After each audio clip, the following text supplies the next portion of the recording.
Hello everyone and welcome to my Smart Info channel. I am a new channel on YouTube.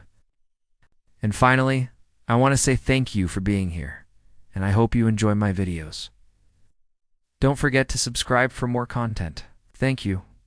The sun dips below the jagged teeth of the mountains, staining the snow-covered peaks with hues of bruised purple and blood orange. As twilight falls, the sky explodes into a kaleidoscope of dancing auroras, painting the frozen landscape with ethereal beauty. But here in Greenland, such spectacles offer little solace. When the northern lights blazed across the sky, the settlers would gather close, sharing tales of bravery and adventure. For in this frozen wasteland, stories were their only warmth. They spoke of legendary heroes like Leif Erikson, the intrepid explorer who had dared to dream of a land beyond the frozen sea, a mythical place called Vinland, where the air was warm and the grapes grew in abundance. Thanks for listening, and see you soon. Bye. For the Norse settlers. Bye. The fading light is a stark reminder of the encroaching darkness and the relentless march of winter. For a moment, they imagined themselves basking in the warmth of Vinland, sipping wine under a sky unmarred by snow and ice. It was a dream that sustained them through the long, cold nights, a vision of a world beyond the frozen horizon. Life in this desolate outpost was a constant battle against the elements. The hardy Norsemen and women toiled tirelessly to eke out an existence from the unforgiving terrain. Their days were spent clearing snow, hunting for sustenance, and tending to their meager crops. The nights were long and filled with the howling of the wind, a haunting melody that echoed the loneliness of their fate.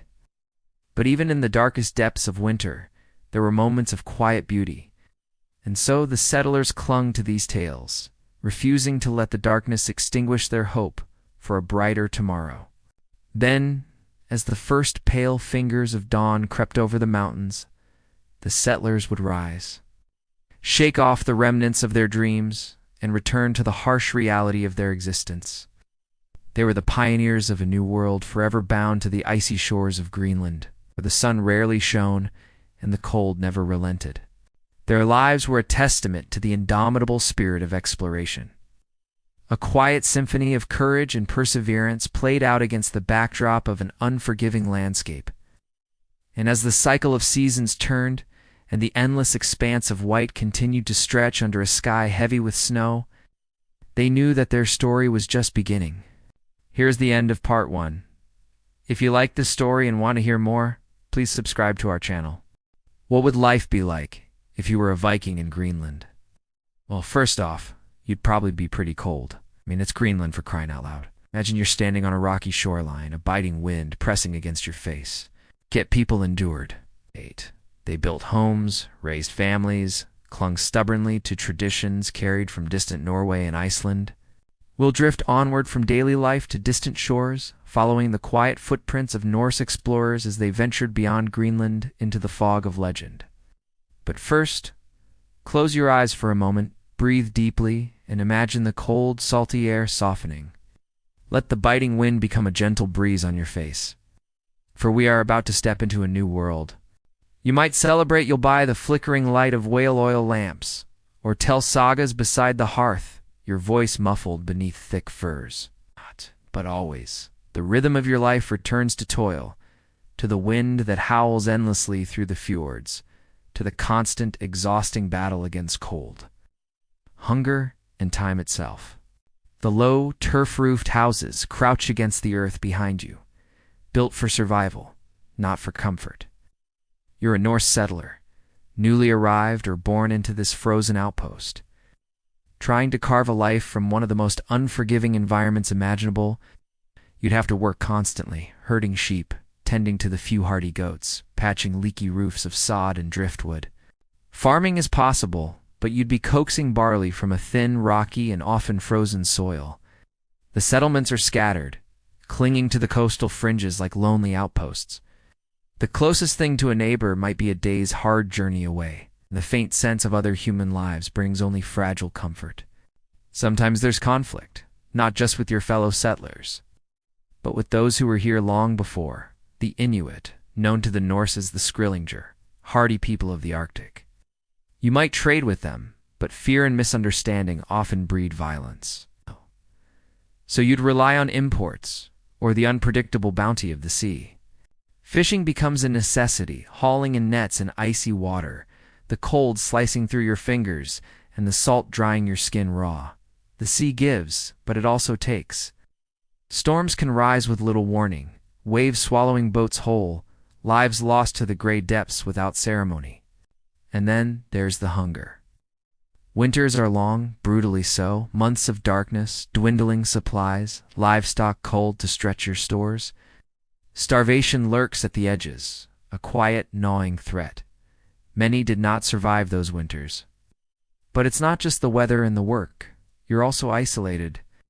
Greenland is vast and empty, so you're a settler caught between two harsh realities: the unforgiving environment and the uncertainties of human nature. In a moment, the wind quiets now. The endless gray of the Greenlandic coast fades, replaced by the gentle roll of open sea and the soft creaking of wooden planks beneath your feet. Imagine yourself standing aboard a long, narrow vessel, the dragon-headed prow slicing through the waves, sails billowing faintly in the cold Atlantic air. Around you, Norse sailors tend the rigging, their voices low, their expressions weathered by salt and sun.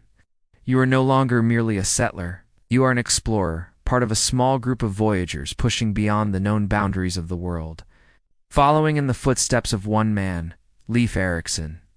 Here in Greenland, the sea fades behind us now, replaced by a vast, quiet landscape, frozen, empty, and still. Imagine standing amidst low, rolling hills where patches of stubborn grass cling to the rocky soil and the horizon feels endlessly wide. The air is cool, crisp, and filled with the faint scent of earth and salt, carried inland by the wind. Here, scattered across Greenland's desolate stretches, lie the silent remnants of Norse settlements, abandoned long ago. Their wooden beams have rotted, their turf walls collapsed into the earth, leaving behind only faint outlines and quiet questions. The archaeologists who walk these grounds today move carefully, their boots pressing into soft moss, their tools gently brushing away centuries of accumulated soil. They are not just uncovering ruins, they are tracing forgotten lives and listening for what the dead may still whisper beneath the ground. The wind shifts, carrying us now to the heart of the Norse settlements, to the longhouses of Greenland's elite, the chieftains, landowners, and those with names that still echo faintly through sagas and forgotten records.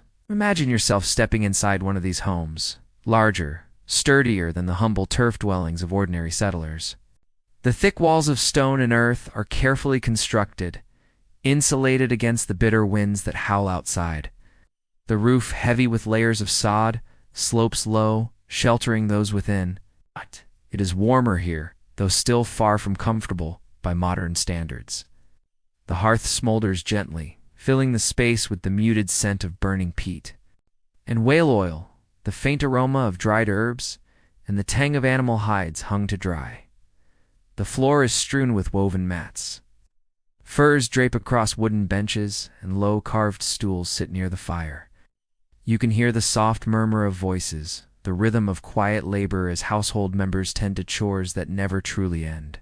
The cold winds of Greenland, the soft echoes of ancient sagas, the silent ruins, they all fade now as we slowly return to the present. The past, much like the quiet waves lapping against a forgotten shore, leaves its marks, faint, weathered, but always there beneath the surface. The Norse settlers of Greenland, those stubborn, determined men and women who dared to carve a life out of the unforgiving embrace of the North. They lived lives of constant challenge. Their world was shaped by ice and stone and hunger and hope. You have no endless winters pressing in, no icy fjords at your doorstep, no days spent mending turf walls or hauling fishing nets through freezing water. If you are still awake, I invite you to let your thoughts wander to the distant landscapes of Greenland, to the faded footprints of Norse settlers, the creaking timbers of Leif Erikson's ship fading into the fog.